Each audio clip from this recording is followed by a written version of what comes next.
আসসালামু আলাইকুম সবাইকে। আজকে আমাদের টপিক হচ্ছে ভৌগোলিক চিন্তা ও ধারণার মধ্যে আজকের বিষয় হচ্ছে বাংলাদেশের ভূগোলের উন্নয়ন। আমি মোহাম্মদ মাহিদুর রহমান, ভলকানোস গ্রুপের থেকে। ওকে, শুরু করেন। ফার্স্টে ভূমিকা দিয়ে হালকা একটু শুরু করার চেষ্টা করব। বলতে গেলে দক্ষিণ এশিয়া এশিয়া থেকে এশিয়ার অন্যান্য অংশগুলো হতে আলাদা করেছিল হিমালয় পর্বত। এই হিমালয় পর্বতগুলোর অন্তর্ভুক্ত শুধুমাত্র নেপাল এবং ভুটান ছিল দক্ষিণ এশিয়ার অন্তর্ভুক্ত। দক্ষিণ এশিয়াতে অবস্থিত বাংলাদেশ, ভুটান, ভারত, নেপাল, মালদ্বীপ, পাকিস্তান ও শ্রীলঙ্কা এই 7টি দেশ নিয়ে গঠিত হয় সার্ক, যেটি 1980 সালের 2রা মেতে সংগঠিত হয়েছিল। সার্ক এর প্রথম অধিবেশন হয় 7 ও 8 ডিসেম্বর 1985 সালে ঢাকাতে। দক্ষিণ এশিয়ার চারপাশে অবস্থিত কিছু দেশের নাম জানা দরকার আমাদের।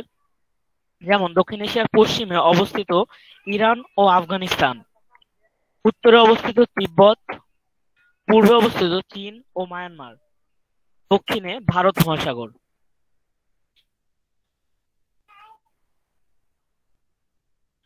এবার আসি দক্ষিণ এশিয়ার ভূগোলের বিকাশ। মূলত আজকের টপিকটা ছিল বাংলাদেশের ভূগোলের বিকাশ, কিন্তু বাংলাদেশে কোনো কিছু ভূগোলের বিকাশের পূর্বের অবস্থান ছিল দক্ষিণ এশিয়ার ভূগোলের বিকাশ। দক্ষিণ এশিয়ার ভূগোলের বিকাশের মাধ্যমে বাংলাদেশে ভূগোলের মানে পদচারণা ঘটে। দক্ষিণ এশিয়ায় ভূগোলবিদদের মেন আকর্ষণ ছিল মৌলিক বিষয়ের ওপর। মানে আমাদের যে মৌলিক চাহিদাগুলো, যেমন বসতি, উন্নয়ন, তারপর হচ্ছে জনসংখ্যা, প্রাকৃতিক দুর্যোগ থেকে রক্ষা, এই টাইপের যে মৌলিক বিষয়গুলো ছিল, এই বিষয়গুলোর উপরে ভূগোলবিদদের বেশি আগ্রহ ছিল। ভারতীয় উপমহাদেশে প্রথম ভূগোল চর্চা শুরু হয় পাঞ্জাব বিশ্ববিদ্যালয়ে, যেটি 1920 সালে সংগঠিত হয়েছিল। 1927 সালে এই একই ধারায় 1927 সালে পাটনায়, 1924 সালে আলিগড় বিশ্ববিদ্যালয়ে ভূগোল চর্চা শুরু হয়। এই আলিগড় বিশ্ববিদ্যালয়ে ভূগোল চর্চা শুরু হয়েছিল মেজর ই উবলিউ ডন এর নেতৃত্বে। ব্রিটিশ এবার এই ব্রিটিশের থেকে যখন ভারত বিভক্ত হয়, তখন এই একই ধারা থেকে ব্রিটিশ থেকে ভারত, তারপর ভারত থেকে শ্রীলঙ্কার ডিভাইডেড, এরপর ভারত পাকিস্তান ডিভাইডেশন, এবং পাকিস্তান থেকে সর্বোপরি আমাদের বাংলাদেশ সে ডিভাইডেশনের মাধ্যমে একে একে ভূগোল সারা পৃথিবীতে ছড়িয়ে পড়ে। স্বাভাবিকভাবে ভূগোলের বিদদের কিছু উদ্দেশ্য ছিল, যেমন পরিবেশ দূষণ ও পরিবেশের আন্দোলন বিষয়ক গবেষণা করা, ভূমি সম্পদ, পানি সম্পদ ইত্যাদি সম্পর্কে সংরক্ষণ ও ব্যবস্থাপনা, কৃষি, শিল্প, বাণিজ্য, পর্যটন ইত্যাদি সম্পর্কে বিশ্লেষণ করা, গ্রামীণ জনপদ বিন্যাস, উন্নয়ন ও পরিকল্পনা বিষয়ক গবেষণা, নতুন নবনায়ন ও নগর বিকাশ, নগর ব্যবস্থাপনা এসব সম্পর্কে জানা, দরিদ্র প্রকৃতি অর্থাৎ গ্রামীণ ও শহরের বসতি সম্পর্কে গবেষণা করা, জনমিতিক অর্থাৎ জন্ম মৃত্যু, স্থানান্তর, বার্ধক্য ইত্যাদি সমস্যা নিয়ে আলোচনা ইত্যাদি ছিল মানে তখনকার এই ভূগোলবিদদের মেন উদ্দেশ্য। এছাড়াও আরো অনেক কিছু ছিল, যেমন কর্মসংস্থান, শিক্ষা, শাস্ত্র, আশ্রয়, স্থানিক আঞ্চলিক বৈষম্য ও বিশ্লেষণ, সন্ত্রাস, সহিংসতা, এইসবই আর কি। এখন বলতে গেলে এই দক্ষিণ এশিয়ার মধ্যে আমাদের আজকের মেন আলোচনার বিষয় হচ্ছে বাংলাদেশে ভূগোলের বিকাশ। আচ্ছা, আমাকে কি ভালো মতো শোনা যাচ্ছে? কেউ একজন একটু বলবা? এন্ড ডিসপ্লে ঠিক আছে? অবশ্যই একদম ফাইন। হ্যাঁ হ্যাঁ, হ্যাঁ, ঠিক আছে, শোনা দুটোই ঠিক যাইতেছে, আছে, বলো। অডিওবল ভিজুয়াবল। ওকে, বাংলাদেশে ভূগোলের বিকাশ। ভূগোল বিভাগ চালু হয় ঢাকা বিশ্ববিদ্যালয়ে সর্বপ্রথম, এবং সেটি হয়েছিল 1948 সালে। এর একই ধারায় বাংলাদেশের দ্বিতীয় বিশ্ববিদ্যালয় রাজশাহী বিশ্ববিদ্যালয় 1955 সালে, জাহাঙ্গীরনগর বিশ্ববিদ্যালয় 1970 সালে এবং চট্টগ্রাম বিশ্ববিদ্যালয় 1998 সালে ধারাবাহিকভাবে ভূগোল বিভাগ চালু করে। ভাই একটা প্রশ্ন করি, কি বলো? মানে আমাদের কলেজে কবে শুরু হয় এটা কি জানা সম্ভব, মানে জানা গেছে? না, এটা ঠিক আমি জানি না, তবে ওটা আমার টপিক, আমার কাছে আছে ওটা। ওকে ওকে, দেন ক্যারি অন। ওকে, আচ্ছা। এখানে আছে বিজিএস, বাংলাদেশ জিওগ্রাফিক্যাল সোসাইটি। এটা বাংলাদেশের একটি সংস্থা যেখানে জিওগ্রাফিক্যাল সম্পর্কে একটি আলোচনা করা হয়। বিশ্ববিদ্যালয়ে ভূগোলের পথ চলা হয় প্রফেসর নাফিজ আহমেদের হাত ধরে। প্রফেসর নাফিজ আহমেদ বাংলাদেশ এবং বিশ্ববিদ্যালয় সমূহে ভূগোলের যে বর্তমান অবস্থান তার একটি অন্যতম কর্ণধার ছিলেন এই professor Nafiz Ahmed.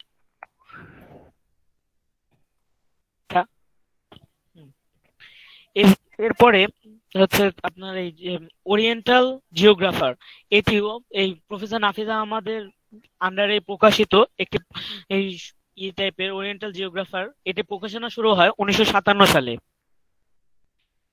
বিএনজিএ, Bangladesh national geographical association ও journal of Bangladesh national geographical association, এই দুইটা সংস্থা চালু হয় অধ্যাপক এম.আই. চৌধুরীর উদ্যোগে। তিনি এই সমিতিগুলো নিয়মিত জাতীয় ভিত্তিক এবং মাঝে মাঝে আন্তর্জাতিক সেমিনার আয়োজন করে থাকে, যার মাধ্যমে সারা পৃথিবীতে ভূগোলের যে অবস্থান এবং ভূগোলের প্রয়োজনীয়তা তুলে ধরার চেষ্টা করা হয়। আচ্ছা, এই ছিল মূলত বাংলাদেশের ভূগোল বিকাশের প্রথম ধাপ। এরপরে আসে বাংলাদেশের অন্যতম বিশ্ববিদ্যালয় ঢাকা বিশ্ববিদ্যালয়ে ভূগোলে ঢাকা বিশ্ববিদ্যালয়ের অবদান।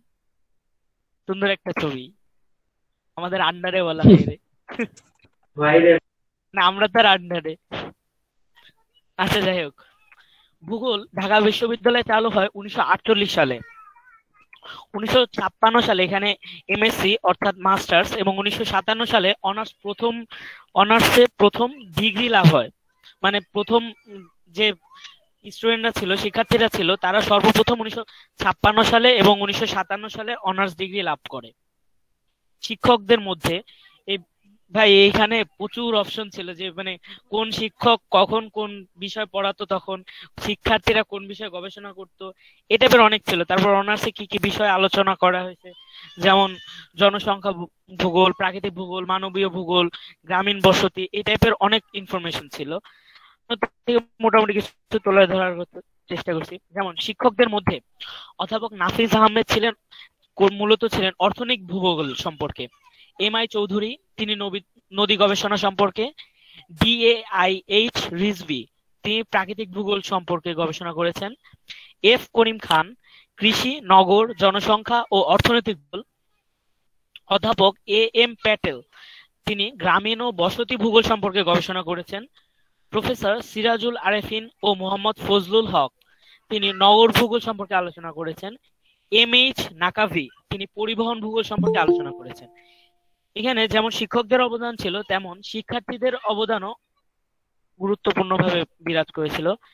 যেমন এর মধ্যে উল্লেখযোগ্য বলতে গেলে এম আমিনুল ইসলাম, তিনি কৃষি ভূগোল, আবহাওয়া বিজ্ঞান, ভূমি ব্যবহার ও দুর্যোগ ব্যবস্থাপনা, এই বিষয়গুলোর সাথে জড়িত ছিল এবং গবেষণায় গভীরভাবে জড়িত।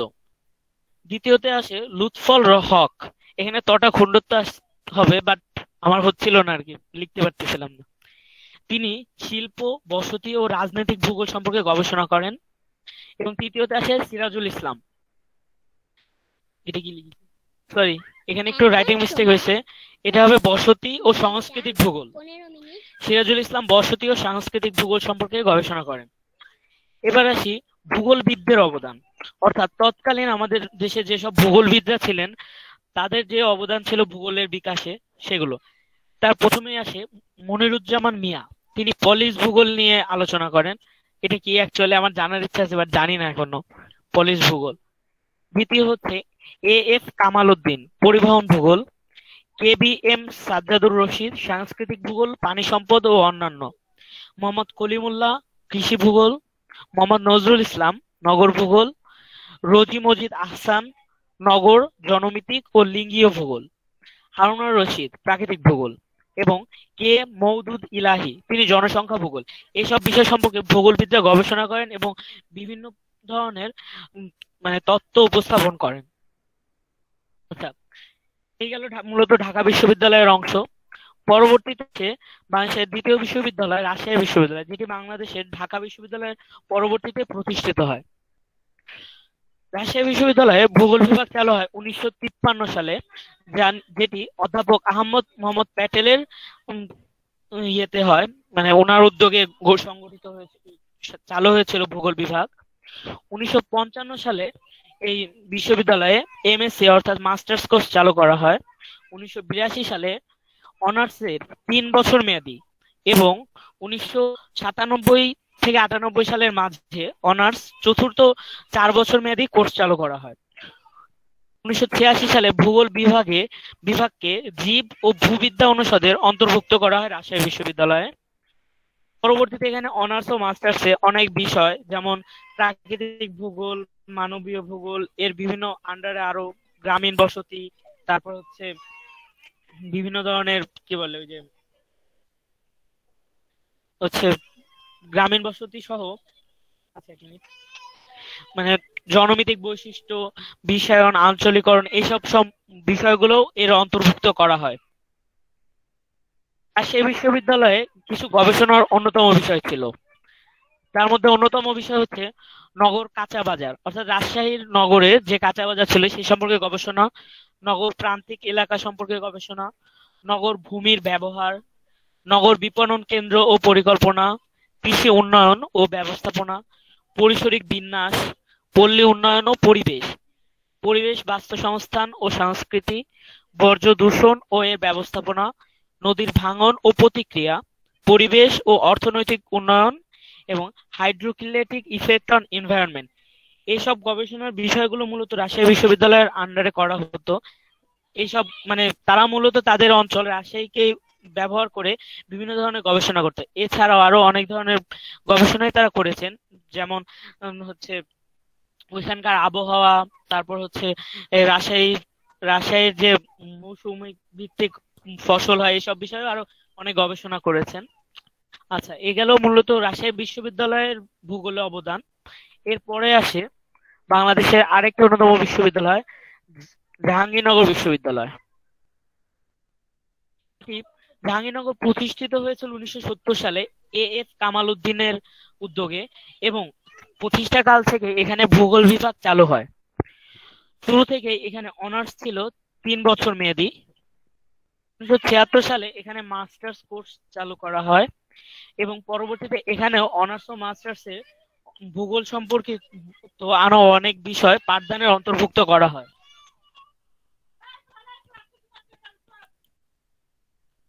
আচ্ছা, এরপরে আসে হচ্ছে জগন্নাথ বিশ্ববিদ্যালয় হবে। জগন্নাথ বিশ্ববিদ্যালয় প্রতিষ্ঠিত হয় 1884 সালে। ভূগোল বিভাগ এখানে চালু হয় 1910 সালে, তবে সেটা ইন্টারমিডিয়েট অবস্থায়, অর্থাৎ সর্বপ্রথম জগন্নাথ ছিল একটি কলেজ, সেখানে কলেজে যখন ইন্টারমিডিয়েট চালু হয় তখন ভূগোল বিভাগ চালু করা হয় এবং পরবর্তীতে 1953 এবং 54 সালে এখানে ডিগ্রি এর বিষয় হিসেবে ভূগোলকে চালু করা হয়েছিল। 1972 সালে মাস্টার্স এবং 1976 সালে অনার্স কোর্স চালু করা হয় এখানে। 2005 সালে জগন্নাথ কলেজ থেকে জগন্নাথ বিশ্ববিদ্যালয়ে রূপান্তরিত হয় এবং পরবর্তীতে এখানেও অনার্স ও মাস্টার্সে অনেক বিষয় পাঠদানের অন্তর্ভুক্ত করা হয়। আচ্ছা, ধন্যবাদ সবাইকে। আমার টপিক এ পর্যন্তই ছিল। আশা করি যতটুকু বলার চেষ্টা করছি বা বোঝানোর চেষ্টা করছি সবাই মোটামুটি বুঝতে পারছো। এবার আমি অনেক সুন্দর হয়েছে। বাকি অংশটুকু আমার সহপাঠী মোস্তফা আমিরের কে হ্যান্ড ওভার করতে যাচ্ছি। সবাই বুঝতে পারছো আমার এই টপিকটুক? আচ্ছা, হ্যাঁ ভাই, অনেক ভালো ছিল। আচ্ছা, screen share off. Aamir you can start. আচ্ছা, যে পর্যন্ত বলা হয়েছে সেটা এরপর থেকে আমি বলছি। আমার টপিক শুরু হচ্ছে চট্টগ্রাম বিশ্ববিদ্যালয় থেকে।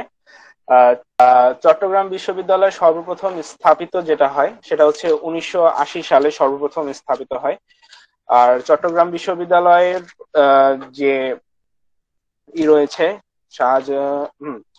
চট্টগ্রাম বিশ্ববিদ্যালয় হচ্ছে বাংলাদেশের অন্যতম একটা পুরনো বিশ্ববিদ্যালয়। 1980 খ্রিস্টাব্দে প্রতিষ্ঠিত হয় প্রথম এটি। কিন্তু প্রথমে যখন এটি প্রতিষ্ঠিত হয় তখন এখানে ভূগোল যে বিষয়টি ছিল এটি সম্পূর্ণভাবে অ্যাড ছিল না। এই প্রথম রাজশাহী বিশ্ববিদ্যালয়ের ডক্টর মোহাম্মদ শহীদুল ইসলাম সর্বপ্রথম ভূগোল বিষয়টি চট্টগ্রাম বিশ্ববিদ্যালয়ে চালু করেন। এটি চালু করেন তিনি 1996 সালে। আর 1996-97 সেশনে যে শিক্ষার্থীরা ছিল যে ওই বছরের, তখন স্নাতক পর্যায়ের ছাত্রছাত্রী ভর্তি করা হয়। বর্তমানে স্নাতকোত্তর ছাড়াও এমফিল, পিএইচডি ডিগ্রি প্রদান করা হয়। মোট 19 জন শিক্ষক এবং প্রায় 200 জন শিক্ষার্থী নিয়ে বর্তমানে হচ্ছে চট্টগ্রাম বিশ্ববিদ্যালয়ের ভূগোল বিভাগটি পরিচালিত হচ্ছে। গবেষণা কর্মকাণ্ড পরিচালনা করার জন্য চট্টগ্রাম বিশ্ববিদ্যালয়ে একটি গুরুত্বপূর্ণ স্থান হিসেবে বর্তমানে গড়ে উঠেছে। কারণ কি? কারণ হচ্ছে বর্তমানে এই যে চট্টগ্রাম বিশ্ববিদ্যালয়, এটা নরওয়ে জিওগ্রাফিক্যাল ইনস্টিটিউট বা এনজিআই এবং বাংলাদেশ ভূতত্ত্ব জরিপ অধিদপ্তর জিএসবি এর সহযোগিতায় ওয়েদার মনিটরিং স্টেশন যেটা বলা হয়, যেটা হচ্ছে ওয়েদার মনিটরিং করা হয়, এই একটা ওয়েদার মনিটরিং স্টেশন চট্টগ্রাম বিশ্ববিদ্যালয়ের অভ্যন্তরে স্থাপন করা হয়েছে। আর এটি রক্ষণাবেক্ষণ এবং দায়িত্ব, এটা যত গবেষণা করা হয় সব চট্টগ্রাম বিশ্ববিদ্যালয়ের ভূগোল যে বিষয় ভূগোল বিভাগ রয়েছে, ভূগোল বিভাগের আন্ডারে এটা রয়েছে। এই বিভাগে বর্তমানে শিক্ষকরা কৃষি, খাদ্য নিরাপত্তা, স্বাস্থ্য, পরিবেশ, নগর, দুর্যোগ, উপকূলীয় এলাকা টেকসই উন্নয়ন, সম্পদ ব্যবস্থাপনা, দূর অনুধাবন, জিআইএস প্রভৃতি বিষয়ের উপর গবেষণা পরিচালনা করছে। আর এই যে এখানে যে শিক্ষকগুলো রয়েছে চট্টগ্রাম বিশ্ববিদ্যালয়ের ভূগোল বিভাগে যত শিক্ষক রয়েছে তারা সবাই বিজিএস অর্থাৎ এবং বিএনজি এর সদস্য। এটা বাংলাদেশের ভূগোলের একটি হচ্ছে সংস্থা। বিভাগের ছাত্র শিক্ষকদের উদ্যোগে চিটাগং ইউনিভার্সিটি জিওগ্রাফিক্যাল অ্যাসোসিয়েশন বা সিইউজিএ একটা এই অ্যাসোসিয়েশন প্রতিষ্ঠিত হয়। আর এই বিভাগের যত শিক্ষার্থীরা রয়েছে তারা সবাই এই যে অ্যাসোসিয়েশন রয়েছে এটার সাথে সংযুক্ত। এখানে অনেক শিক্ষকদের নাম রয়েছে, অর্থাৎ যে 19 জন শিক্ষক রয়েছে প্রত্যেকের নাম দেওয়া আছে, যেটা আমি না বলি। বর্তমানে এই বিভাগটি উন্নত কারিকুলামের মাধ্যমে পাঠদান করা হয়। এখানে অনার্স স্তরের ভূগোলের পরিচিতি, প্রাকৃতিক মানবীয় ভূগোল ইত্যাদি ভূগোলের যতগুলো সাবজেক্টের যতগুলো টপিক আছে সবগুলো প্রায় 1 পৃষ্ঠা যাবত ব্যাখ্যা করা আছে। এত আমরা না বলি, ব্যবহারিকও এখানে করা হয়। আর এখানে হচ্ছে এই হচ্ছে চট্টগ্রাম বিশ্ববিদ্যালয়। তারপর হচ্ছে শাহজালাল বিজ্ঞান ও প্রযুক্তি বিশ্ববিদ্যালয়। শাহজালাল ও বিজ্ঞান যে প্রযুক্তি বিশ্ববিদ্যালয় রয়েছে এটি হচ্ছে বাংলাদেশের সর্বপ্রথম প্রযুক্তি এবং বিজ্ঞান বিশ্ববিদ্যালয়। এটি 1986 খ্রিস্টাব্দে 25শে আগস্ট বিজ্ঞানের উন্নয়নের জন্য প্রতিষ্ঠা করা হয়। বিশ্ববিদ্যালয়টি একটি গুরুত্বপূর্ণ বিভাগ হচ্ছে ভূগোল ও পরিবেশ প্রকৌশল বিভাগ। এই বিভাগ থেকে 4 বছর মেয়াদী অনার্স ডিগ্রি প্রদান করা হয়। সর্বপ্রথম একদল তরুণ শিক্ষকদের নিয়ে এটা তৈরি করা হয়েছিল। এটা হচ্ছে জিআইএস মানচিত্রের অভিক্ষেপ এবং ভূমিরূপ দূর অনুধাবন পদ্ধতি সহ বিভিন্ন বিষয়ের উপর গবেষণা করা এই প্রযুক্তি বিশ্ববিদ্যালয়ের প্রধান লক্ষ্য। এরপর রয়েছে বেগম রোকেয়া বিশ্ববিদ্যালয়। আর বেগম রোকেয়া বিশ্ববিদ্যালয় রংপুরে প্রতিষ্ঠিত হয় এবং এটি প্রতিষ্ঠিত হয় 2008 খ্রিস্টাব্দের 12ই অক্টোবর। এটি বিশ্ববিদ্যালয়ের বিভাগগুলোর মধ্যে ভূগোল এবং পরিবেশ বিভাগ অন্যতম। বিভাগে 2009-10 সেশনে যে সেশন রয়েছে, 2009-10 সেশনে সর্বপ্রথম এই ব্যাচে ভূগোল বিভাগে ছাত্রছাত্রী ভর্তি করা হয়। এখানে বর্তমানে 4 জন মাত্র হচ্ছে শিক্ষক কর্মরত রয়েছে। এরা হচ্ছেন ডক্টর মাসুম পাটোয়ারি বিভাগীয় প্রধান, এছাড়াও আতিউর রহমান, সুবরণ চন্দ্র সরকার এবং মোস্তাফিজ রহমান। এরপর হচ্ছে জাতীয় বিশ্ববিদ্যালয়। দেশের উচ্চ শিক্ষা প্রসারের জন্য জাতীয় বিশ্ববিদ্যালয় প্রতিষ্ঠা করা হয়। এটা সর্বপ্রথম 2092 খ্রিস্টাব্দে প্রতিষ্ঠিত করা হয়। বাংলাদেশের সব কলেজগুলোর মাধ্যমে জাতীয় বিশ্ববিদ্যালয়ের কর্মকাণ্ড পরিচালনা করা হয়। এখানে 29টি সাধারণ বিষয়ে অনার্স ও মাস্টার্স এর কোর্স ছাড়াও বিশেষায়িত কিছু কোর্সের পরিচালনা করা হয়। এছাড়াও এমফিল, পিএইচডি ডিগ্রিও প্রদান করা হয়। জাতীয় বিশ্ববিদ্যালয়ের জন্মলগ্ন থেকে এখানে ভূগোল শিক্ষা চালু রয়েছে। বিশ্ববিদ্যালয়ের প্রণীত সিলেবাস অনুযায়ী অধিভুক্ত নিজস্ব সিলেবাস অনুযায়ী এরা হচ্ছে বিভাগগুলো পরিচালনা করে থাকে। আর এছাড়াও এখানে হচ্ছে বিশ্ববিদ্যালয় প্রতিষ্ঠার পর থেকে বেশ কয়েকবার সিলেবাস পরিবর্তন করা হয়। অনার্সের যে সিলেবাস রয়েছে এখানে এরপর বিভিন্ন ধরনের যে বিষয়গুলো রয়েছে, রাজনৈতিক ভূগোল, সম্পদ ব্যবস্থাপনা, জলবায়ু বিজ্ঞান, অর্থনৈতিক ভূগোল, ভূমিরূপ বিজ্ঞান, এছাড়া সকল ধরনের বিজ্ঞানের যে ভূগোলের সাথে জড়িত সকল বিষয় নিয়ে এখানে আলোচনা করা হয়। এরপর হচ্ছে আমাদের প্রিয় ঢাকা কলেজ। ঢাকা কলেজ এই হচ্ছে সবাই আমরা জানি, এটা হচ্ছে একদম গেটের উপরে বড় করে লেখা আছে। ঢাকা কলেজ প্রতিষ্ঠিত হয় 1841 খ্রিস্টাব্দে।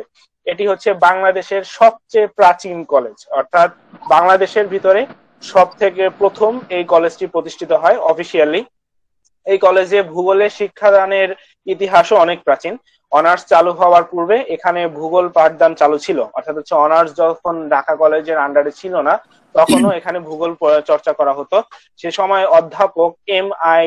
চৌধুরীর মতো খ্যাতনামা ভূগোলবিদরা এখানে শিক্ষকতা করেছেন। তার প্রচেষ্টায় অনেক দুর্বল খনিজ শিলা সহ অনেক গুরুত্বপূর্ণ কিছু প্রাচীন ব্যবহারিক জিনিসপত্র আমাদের ঢাকা কলেজের যে জিওগ্রাফি ল্যাব রয়েছে সেখানে সংযুক্ত হয়েছে। প্রফেসর আলতাফুন নেসারের প্রচেষ্টায় 1994 থেকে 1995 শিক্ষাবর্ষে প্রথম অনার্স চালু করা হয়।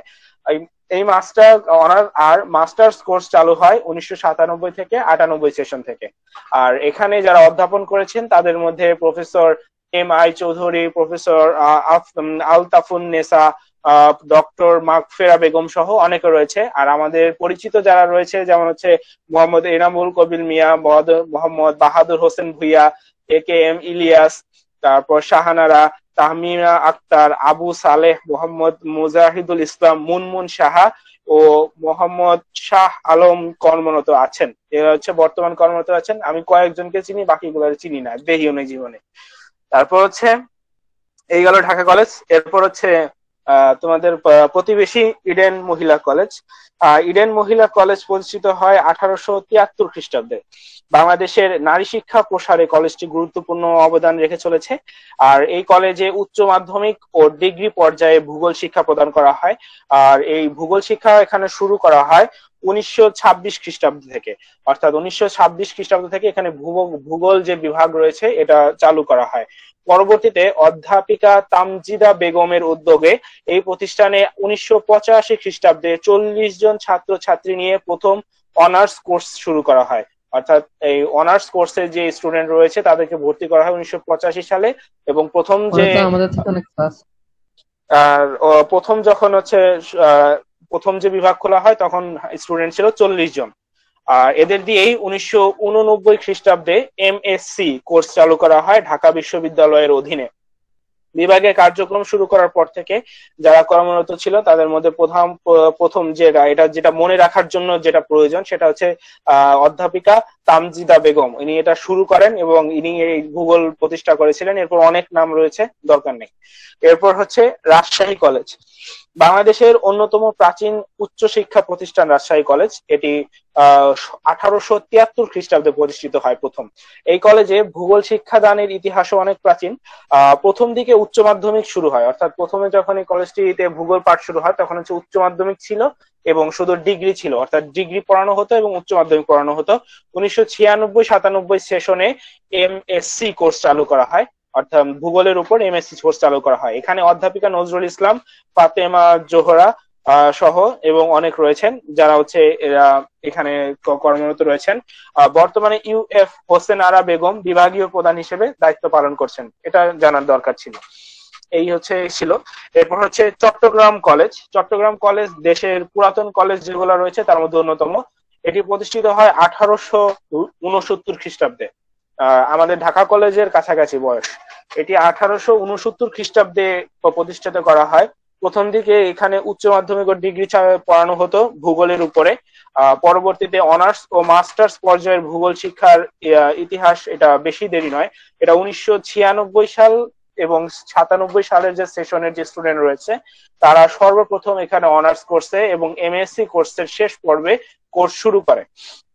আর এখানে যেটা প্রয়োজন সেটা হচ্ছে অধ্যাপক সালেহ জহুরের উদ্যোগে এই ভূগোলের অনার্স কোর্সটা শুরু করা হয়। এই নামটা প্রয়োজন। তিনি হচ্ছে সর্বপ্রথম এখানে ভূগোল যে বিভাগ রয়েছে এটা শুরু করেন। এরপর হচ্ছে আনন্দমোহন কলেজ। আনন্দমোহন কলেজ প্রতিষ্ঠিত হয় 1908 খ্রিস্টাব্দে, কিন্তু কার্যক্রম শুরু হয় 1909 খ্রিস্টাব্দে। এই উদ্যোগের সাথে যার নাম জড়িয়ে রয়েছে তিনি হচ্ছে বিশিষ্ট শিক্ষাবিদ, রাজনীতিবিদ এবং সমাজ সংস্কারক ব্যারিস্টার আনন্দমোহন বসু। তার এই কলেজ যখন তিনি শুরু করা হয় তিনি প্রথমেই এটা হচ্ছে প্রতিষ্ঠা করার শুরু করা হয় 1908 সালে, শেষ হয় 9 সালে। আর এটা হচ্ছে যে কলেজটা সর্বাত্মক প্রতিষ্ঠা করার জন্য সর্বাত্মক যে সহযোগিতা করেন তিনি হচ্ছে কলকাতা প্রেসিডেন্সি কলেজের সহপাঠী বন্ধু বিশিষ্ট, অর্থাৎ তার এই আনন্দমোহন বসুর বন্ধু বিশিষ্ট শিক্ষানুরাগী মৌলভী হামিদ উদ্দিন আহমেদ। এবং এই তার যে রয়েছে এনার প্রস্তাব অনুযায়ী এটার নাম করা হয় আনন্দমোহন কলেজ। আর এই কলেজে 1963-64 সালের যে সেশন রয়েছে সেখান থেকে উচ্চ মাধ্যমিক ও ডিগ্রি স্তরে ভূগোল পাঠ শুরু করা হয় এবং 1964 সালে কলেজটিতে এই যে আনন্দমোহন কলেজ এটাকে সরকারি আন্ডারে নেওয়া হয়, অর্থাৎ সরকারিকরণ করা হয়। 1997 থেকে 98 সেশনের যে স্টুডেন্ট রয়েছে তাদেরকে অনার্স এবং এমএসসি কোর্সের জন্য প্রথম ভর্তি করা হয় এবং 1998-99 সন থেকে এমএসসি শেষ পর্বের কোর্স চালু করা হয়। আর এরপর হচ্ছে শিক্ষকদের নাম রয়েছে যারা হচ্ছে এখানে বর্তমানে কর্মরত রয়েছে। তারপর হচ্ছে রাজেন্দ্র কলেজ। রাজেন্দ্র কলেজ বাংলাদেশের ভূগোল শিক্ষার প্রসারে অবদান রাখা কলেজগুলোর মধ্যে অন্যতম। এই কলেজটি প্রতিষ্ঠিত হয় 1918 খ্রিস্টাব্দে। আর 1962 খ্রিস্টাব্দ থেকে এখানে হচ্ছে ভূগোলের উপর উচ্চ মাধ্যমিক এবং ডিগ্রি পর্যায়ের স্টাডি শুরু করা হয়। আর 1993-94 সেশনের যে স্টুডেন্ট রয়েছে তাদেরকে এমএসসি পর্যায়ের প্রথম পর্ব এবং 94-95 খ্রিস্টাব্দে এমএসসি পর্যায়ের শেষ পর্ব চালু করা হয়। কলেজটিতে 1996-97 সাল থেকে জাতীয় বিশ্ববিদ্যালয়ের অধীনে নেওয়া হয়, অর্থাৎ এই কলেজটি রাজেন্দ্র কলেজ জাতীয় বিশ্ববিদ্যালয়ের অধীনের একটি কলেজ, যেটি হচ্ছে 1996-97 থেকে। এবং এই কলেজটির গুরুত্বপূর্ণ যে অবদান রয়েছে তার হচ্ছে সর্বজনা মোহাম্মদ ইসাক আহমেদ, তারপর অমলেন্দু নাথ খিসা, মোহাম্মদ মোজাম্মেল হোসেন চৌধুরী, মোহাম্মদ শামসুদ্দিন, এরকম আরো অনেক প্রমুখ। এরপর যেটা রয়েছে সেটা হচ্ছে প্রখ্যাত মহাকবি মাইকেল মধুসূদন দত্তের নাম অনুসারে কলেজটি প্রতিষ্ঠিত করা হয়। আর এই এমএম কলেজ কোথায়? এই যে এমএম কলেজটি হচ্ছে 1941 খ্রিস্টাব্দে সর্বপ্রথম প্রতিষ্ঠা করা হয়। যখন এটি সর্বপ্রথম প্রতিষ্ঠা করা হয় তখন থেকেই এটা উচ্চ মাধ্যমিক ও ডিগ্রি পর্যায়ের ভূগোল পাঠদান করা হতো। 1961 খ্রিস্টাব্দের 25 জন ছাত্রছাত্রী নিয়ে রাজশাহী বিশ্ববিদ্যালয়ের অধীনে অনার্স প্রথম বর্ষের ক্লাস শুরু করা হয়। অর্থাৎ এটা ইম্পর্টেন্ট বিষয় যে এইটা যে এমএম কলেজ রয়েছে এটি রাজশাহী বিশ্ববিদ্যালয়ের আন্ডারে সর্বপ্রথম অনার্স যে কোর্স রয়েছে এটি চালু করা হয়। আর এটি চালু করার পর 1997 খ্রিস্টাব্দে এই কলেজে মাস্টার্স প্রথম বর্ষ এবং 98 খ্রিস্টাব্দে মাস্টার্স যে শেষ পর্ব রয়েছে সেটা চালু করা হয়। প্রতিষ্ঠা কাল থেকে যে অধ্যাপনা করার রয়েছেন তার মধ্যে কিছু ইম্পর্টেন্ট কয়েকটা নাম রয়েছে, যেমন হচ্ছে আর জোয়ারদার, মোহাম্মদ আবুল কাশেম এবং মেজবাউস সালেহিন। তিনি হচ্ছে এরা হচ্ছে প্রথম থেকে ছিল। এরপর আরো অনেক নাম রয়েছে। এরপর হচ্ছে আমার শেষ টপিক, নওগাঁ সরকারি কলেজ। 1969 সালে তৎকালীন মহকুমা প্রশাসক জনাব আব্দুল বাতেন ইসিপি নওগাঁ শহরের উত্তর প্রান্তে এই কলেজটি ভিত্তি স্থাপন করেন, অর্থাৎ ভিত্তি স্থাপন করেন কিন্তু কমপ্লিট করতে পারেননি। এটা জানানো হয়নি যে তিনি রিটায়ার্ড করেছেন নাকি ট্রান্সফার হয়ে গেছেন, কিন্তু পরবর্তী যে প্রশাসক এসেছিলেন আব্দুর রব চৌধুরী তিনি এটা কমপ্লিট করেছেন। অর্থাৎ 1959 সালে সর্বপ্রথম জনাব আব্দুল বাতেন প্রশাসক এটি তৈরি করেন, স্টার্ট করেন এবং শেষ করেন আব্দুল রব চৌধুরী, তিনিও প্রশাসক ছিলেন।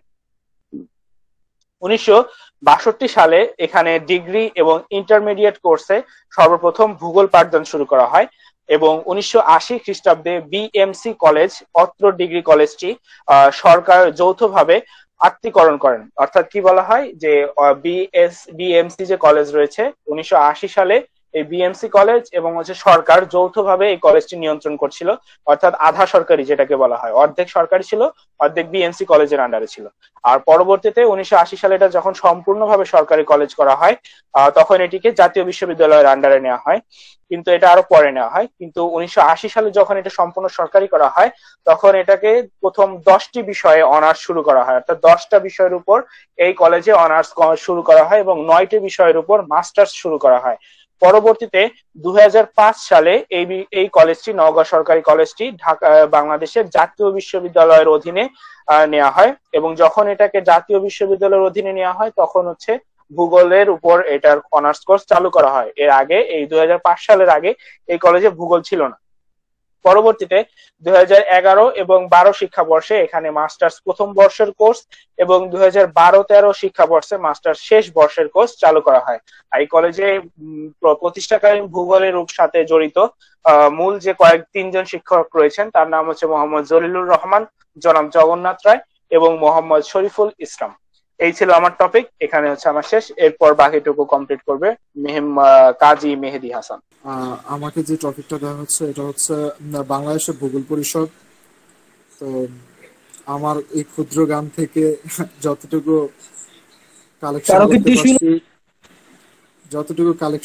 পারছি এগুলা তোমাদের মধ্যে উপস্থাপন করার চেষ্টা করতেছি। বাংলাদেশের ভূগোল পরিষদ বাংলাদেশের ভূগোল পরিষদ 1955 খ্রিস্টাব্দে পূর্ব পাকিস্তানে ভূগোল পরিষদ নামে প্রতিষ্ঠিত হয়েছিল। তারপর ঢাকা বিশ্ববিদ্যালয়ের আমন্ত্রণে প্রখ্যাত ব্রিটিশ ভূগোলবিদ প্রফেসর স্যার ড্যাডলি স্ট্যাম্প 1955 খ্রিস্টাব্দে শীতকালে ঢাকা বিশ্ববিদ্যালয়ে এসে পূর্ব পাকিস্তান ভূগোল পরিষদ এর উদ্ভাবন করে। এই যে ব্রিটিশ ভূগোলবিদ প্রফেসর স্যার ড্যাডলি স্ট্যাম্প 1955 খ্রিস্টাব্দে যখন শীতকালে ঢাকা বিশ্ববিদ্যালয়ে এসে পূর্ব পাকিস্তান ভূগোল পরিষদ নামে উদ্বোধন করেন, তখন 1971 খ্রিস্টাব্দে দেশ স্বাধীনতার পর বাংলাদেশ ভূগোল পরিষদ নামকরণ করা হয় এটাকে। তারপর হচ্ছে কনফারেন্স, প্রদর্শনী, তারপর গবেষণা, সারগব আলোচনা, বহিরাঙ্গন কাজ এবং সামগ্রিকভাবে সারা বিশ্বের, বিশেষ করে বাংলাদেশের উন্নত মানের গবেষণা প্রসঙ্গ প্রকাশের মাধ্যমে ভৌগোলিক জ্ঞানের প্রসার ঘটানোই বাংলাদেশের ভূগোল পরিষদের লক্ষ্য উদ্দেশ্য ছিল। এছাড়া এই সংস্থাটি নিয়মিত মাসিক সভা ও সাধারণ বক্তৃতা অনুষ্ঠানের ব্যবস্থা করেছিল ওই সময় থেকে, যেগুলোর মধ্যে অংশগ্রহণ করেছিল দেশি বিদেশি অনেক বক্তা এবং মানে তারা অনেক প্রয়োজনীয় ভাষণ প্রদান করেছিল ওইসব সেমিনারের মধ্যে। আর বাংলাদেশের ভূগোল পরিষদের কার্যালয়টি হচ্ছে ঢাকা বিশ্ববিদ্যালয়ের ভূগোল পরিষদ বিভাগে অবস্থিত। আর এই কার্যালয়ে দ্বিবার্ষিক সাময়িকী দ্য ওরিয়েন্টাল জিওগ্রাফার একটি আন্তর্জাতিক মানের সাময়িকী। তারপর এছাড়াও বিভিন্ন শিক্ষা প্রতিষ্ঠান ও গবেষণা প্রতিষ্ঠানের লাইব্রেরিতে দ্য ওরিয়েন্টাল জিওগ্রাফার রাখা হয়। দেশীয় গবেষক ছাড়াও বিভিন্ন দেশের খ্যাতনামা ভূগোলবিদদের গবেষণা প্রতিবেদন এখানে প্রকাশ করা হয়। তারপর আসে বাংলাদেশের জাতীয় ভূগোল সমিতি। জাহাঙ্গীরনগর বিশ্ববিদ্যালয়ের professor M I Chowdhury, professor AFM Kamal Uddin ও রাজশাহী বিশ্ববিদ্যালয়ের প্রফেসর সিরাজুল আরাফিনের উদ্যোগে ভূগোল শিক্ষার বিকাশের জন্য 1972 খ্রিস্টাব্দে বাংলাদেশের জাতীয় ভূগোল সমিতি national geographical association of Bangladesh প্রতিষ্ঠিত হয়। তারপর 1973 খ্রিস্টাব্দ থেকে journal of the Bangladesh national geographical association নামে সাময়িকীটি নিয়মিত প্রকাশিত হচ্ছে। এখানে দেশি বিদেশি অনেক ভূগোলবিদ গবেষণা প্রবন্ধ লিখে থাকেন। দেশি বিদেশি আচ্ছা 1973 খ্রিস্টাব্দ থেকে the journal of the Bangladesh national geographical association নামে সাময়িকীটি নিয়মিত প্রকাশিত হচ্ছে। এখানে দেশি বিদেশি অনেক ভূগোলবিদ গবেষণা প্রবন্ধ লিখে থাকেন। দেশি বিদেশি অনেক ব্যক্তি, সংস্থা, সংগঠন ও শিক্ষা প্রতিষ্ঠান এই সাময়িকীটির প্রাতিষ্ঠানিক সদস্য। ফলে এদেশের ভূগোলবিদদের আন্তর্জাতিক পরিচিতি বৃদ্ধি পাচ্ছে। এছাড়াও ভূগোল শিক্ষার বিকাশ ও নতুন কর্মসংস্থানে সমিতিটি গুরুত্বপূর্ণ অবদান রেখে চলছে। তারপরে আসে ভূগোল গবেষণায় বাংলাদেশের অগ্রগতি। বাংলাদেশের বৈজ্ঞানিক পদ্ধতিতে ভূগোল গবেষণার দ্বারা পথিকৃত ছিলেন তাদের গবেষণা ক্ষেত্র ও বিষয়াদি এদেশে ভূগোলশাস্ত্রে গবেষণার ভিত্তিপ্রস্তর করে এবং প্রাথমিক দিক নির্দেশনা দেয়। বেশ কিছুকাল তাদের প্রদর্শিত পথেই গবেষণা অগ্রসর হয়। যেমন নাফিস আহমেদ অর্থনৈতিক ভূগোলে বিভিন্ন ক্ষেত্রে, অধ্যাপক এম আই চৌধুরী নদী গবেষণায়, ডক্টর এ এইচ রিজভী প্রাকৃতিক ভূগোলে, এফ করিম খান কৃষি ভূগোলে, নগর ভূগোল ও জনসংখ্যা ভূগোল এবং অর্থনৈতিক ভূগোলের অন্যান্য ক্ষেত্রে, অধ্যাপক এম এ প্যাটেল বসতি ভূগোল ও গ্রামীণ হাটবাজার সম্বন্ধে, সিরাজুল আরফিন এবং মোহাম্মদ ফজলুল হক নগর ভূগোলে, এস এস নাকাবি পরিবহন ভূগোলে গবেষণায় প্রাথমিক ভিত্তি তৈরি করেন। উপযুক্ত প্রতিষ্ঠাতা শিক্ষকদের সুযোগ্য ছাত্রদের অনেকেই এরপর ভূগোলের বিভিন্ন শাস্ত্রে গবেষণা সম্পাদন করেন। ঢাকা বিশ্ববিদ্যালয়ের প্রথম ব্যাচের ছাত্রদের কেউ কেউ ভূগোলের গবেষণায় গুরুত্বপূর্ণ অবদান রাখেন। স্বাধীনতা পূর্ব কালে অর্থাৎ এদেশের ভূগোল গবেষণার প্রথম 2 দশকের কম সময়ে 1953 সনে অধ্যাপক নাফিস আহমেদের পিএইচডি লাভের শুরু থেকে 1970 পর্যন্ত গবেষণার প্রবণতাগুলো বিশেষভাবে চোখে পড়েছে। আর এর কয়েকটি ক্ষেত্র হলো নগর ভূগোল, গ্রামীণ ভূমি ব্যবহার ও গ্রামীণ বসতি, জনসংখ্যা ভূগোল, পলিশ ভূগোল এবং নদী প্রকৃতি। আর লাস্টটা হচ্ছে সাংস্কৃতিক ভূগোল। উপযুক্ত অধিকাংশ ক্ষেত্রেই গবেষণা পরিলক্ষিত হয়েছে গবেষক এবং গবেষণা তত্ত্বাবধানের শিক্ষকের নিজস্ব পছন্দ অনুযায়ী। একমাত্র ব্যতিক্রম গ্রামীণ ভূমি ব্যবহার, যে ক্ষেত্রে প্রাতিষ্ঠানিক উদ্যোগে দেখা গেছে ইস্ট পাকিস্তান জিওগ্রাফিক্যাল সোসাইটির উদ্যোগে এবং এশিয়া ফাউন্ডেশনের অর্থানুকূলে এ ধরনের গবেষণা প্রকল্প প্রচলিত হয়েছে। অন্যান্য ক্ষেত্রে বিশেষ করে প্রাকৃতিক দুর্যোগ যথা ঘূর্ণিঝড়, খরা ইত্যাদি নিয়েও গবেষণা পরিচালিত হয়েছে। বস্তুত প্রাকৃতিক দুর্যোগ বাংলাদেশের ভৌগোলিক গবেষণায় এতই গুরুত্ব পেয়েছে যে এ বিষয়ে 1988 সালে ঢাকা বিশ্ববিদ্যালয় ভূগোল বিভাগে ঢাকা বিশ্ববিদ্যালয়ের পৃষ্ঠপোষকতায় এবং তৎকালীন বিভাগীয় চেয়ারম্যান নজরুল ইসলামের উদ্যোগে প্রতিষ্ঠিত হয়েছে দুর্যোগ গবেষণা, প্রশিক্ষণ এবং ব্যবস্থাপনা কেন্দ্র। এই কেন্দ্রের উদ্যোগে এবং দুর্যোগ বিষয়ে নিয়মিত গবেষণা, প্রশিক্ষণ ও প্রকাশনার অবকাঠামো সৃষ্টি হয়েছে। জনসংখ্যা ভূগোলের ক্ষেত্রটি ব্যাপক এবং বিভিন্ন দিক দিয়ে এদেশের ভূগোলবিদগণ গবেষণা ও প্রকাশনা সম্পাদন করেছেন। জনমিতিক বিভিন্ন বৈশিষ্ট্যের ভৌগোলিক বিন্যাস, এক্ষেত্রে যার নামটি না বললেই নয় সে হলো KM ইলাহি এবং রোজি মজিদ আহসান। মৌলিক জনমিতিক উপাদান, এই উপাদানগুলো হলো জন্মহার, মৃত্যুহার, স্থানান্তর ইত্যাদি। এসব নিয়ে গবেষণা পরিচালিত হয়। অভিগমন এবং স্থানান্তর নানা শাখা বা ধরন যথা অভ্যন্তরীণ অভিগমন, আন্তর্জাতিক অভিগমন, গ্রাম শহর স্থানান্তর, আন্তঃনগর স্থানান্তর ইত্যাদি বিষয় নিয়ে অসংখ্য গবেষণা সম্পাদিত হয়েছে। এসব গবেষণা যারা সম্পাদন করেছেন তাদের মধ্যে উল্লেখযোগ্য কয়েকটি নাম হলো জিয়াউস শামস হক, AQM মাহবুব, রোজি M আহসান, নজরুল ইসলাম, মেজবাউদ্দিন সালেহীন, খন্দকার নিজামুদ্দিন, হাফিজা খাতুন প্রমুখ। এজন্য এরা এসব সম্পাদনার কারণে জাতীয় ও আন্তর্জাতিক অনেক স্বীকৃতি পেয়েছেন এদেশের ভূগোলবিদ হিসাবে। সম্ভবত মানবিক সামাজিক ভূগোলের যে দিকটি নিয়ে স্বাধীনতা উত্তর বাংলাদেশের সর্বাধিক সুসংহতভাবে এবং ব্যাপক পরিসরে গবেষণা সম্পাদিত হয়েছে তা হলো নগর ভূগোল, ইসলাম 1994। এক্ষেত্রে স্বাধীনতার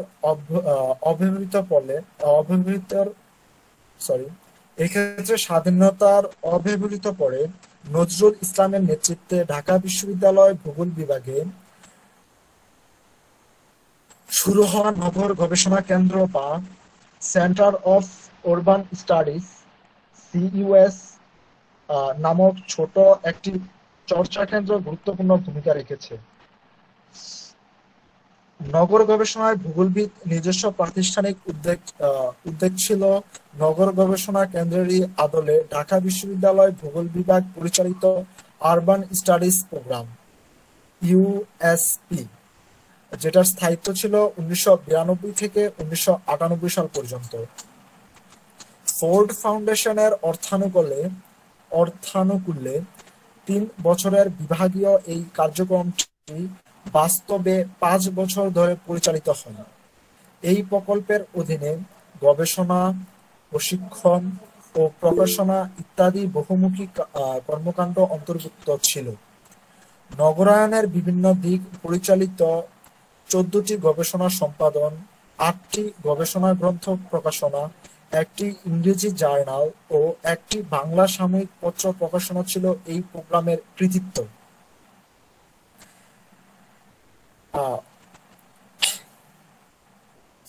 এই 3টি গবেষণা প্রকল্প ছাড়াও অন্যান্য বেশ কিছু কার্যক্রম পরিচালিত হয়েছে, যাতে করে এদেশের ভূগোল চর্চার নতুন ধারা সৃষ্টি হয়েছে। উদাহরণ উল্লেখ করা যায়, রুজি মজিদ আহসানের নেতৃত্বে এবং আইজিইউ এর বাংলাদেশ ভূগোল পরিষদের পৃষ্ঠপোষকতায় অনুষ্ঠিত পরিবেশ ও নারী এবং দুর্যোগ ও নারী বিষয়ক আন্তর্জাতিক সম্মেলনের মাধ্যমে লিঙ্গীয় ভূগোল বা জেন্ডার জিওগ্রাফি ধারাটি গুরুত্ব লাভ করে। এমফিল লেভেল ও জেন্ডার জিওগ্রাফি চালু হয় ওমেন অ্যান্ড ডেভেলপমেন্ট নামে। এরই ধারাবাহিকতায় রুজি মজিদ আহসান ও অন্যান্য ভূগোলবিদদের সম্পাদনায় বিজিএস বাংলাদেশ জিওগ্রাফিক্যাল সোসাইটি 3টি বই প্রকাশ করে, যার সবকটিতেই প্রাধান্য ছিল জেন্ডার। পরিবেশ একটি ব্যাপক অর্থবহ প্রত্যয়, তবে সীমিত অর্থ পরিবেশ বলতে যদি প্রাকৃতিক পরিবেশকে চিহ্নিত করা হয়, সেরকম পরিবেশ এবং মানব প্রবাহিত পরিবেশ দূষণ এসব নিয়ে সাম্প্রতিককালে ভূগোলবিদদের গবেষণা দৃষ্টি নিবন্ধ হয়েছে। যারা নিবন্ধগুলো করেছে তাদের মধ্যে কয়েকজন উল্লেখযোগ্য হচ্ছে হারুনুর রশিদ, দারা শামসুদ্দিন, সৈয়দ রফিকুল আলম রুমি প্রমুখ। পরিবেশ সংরক্ষণ, পরিবেশ দূষণ এবং কিছু কিছু পরিবেশগত সংকট যেমন পানিতে আর্সেনিক দূষণ এসব নিয়ে বর্ণনা করেছেন রেজওয়ান হোসেন ভূঁইয়া, মঞ্জুরুল হাসান, মোহাম্মদ হুমায়ুন কবির ও অন্যান্যরা। এছাড়া পানি দূষণ, বাতাস দূষণ এসব নিয়ে অন্যান্য গবেষণা কার্যক্রম এখনো চলছে। পরিবেশ ও সমীক্ষা নামের গবেষণা কেন্দ্র আইএসআরইউ খন্দকার নিজামুদ্দিনের নেতৃত্বে ভূগোলবিদদের উদ্যোগে পরিচালিত হয়ে আসছে।